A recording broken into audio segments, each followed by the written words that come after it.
asalaamaaleykum waa Codice de la Strada maa ngi leen di ziar bu baax a baax waaw comme man maa fi defoon vidéo boo xam ni maa ngi ci doon expliquer nooy créer speed bon du coup ñu bari dañ may commentaire yi ak appel yi dañ may envoyer message di ma wax ni Mohamed sama password speed la fàtte dama koy récupérer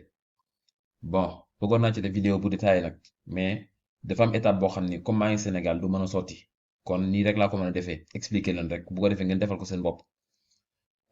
boo jëlee téléphone numéro bi nga xam ni moom nga joxe woon ci poste bi ba ngay créer speed bi mooy numéro bi ngay associé woon ak speed bi nga composé ci 06 452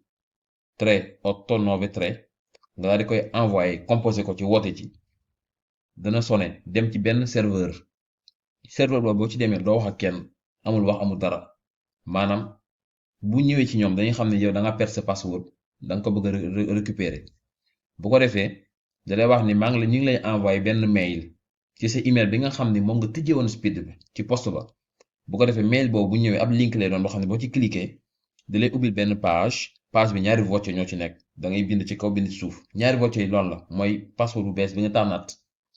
nga def ko ci kaw def ko ci suuf enregistré password bi bu leen fàtte ni minimum war na mat 8 caractères war na am majuscule war na am minuscule war naa am chiffre war naa am lettre war naa am caractère spécial comme ay arobase ay dièse ay point d'exclamation yooyu da war na ko am noonu rek la boo defee loolu après nga enregistré ko mu dem kon mbokk yi loolu la woon incha allah bu ñu amaate possibilité danañ ko def mu gën a leer bu ko defee ñëpp xam ko incha allah jërë ngeen jëf.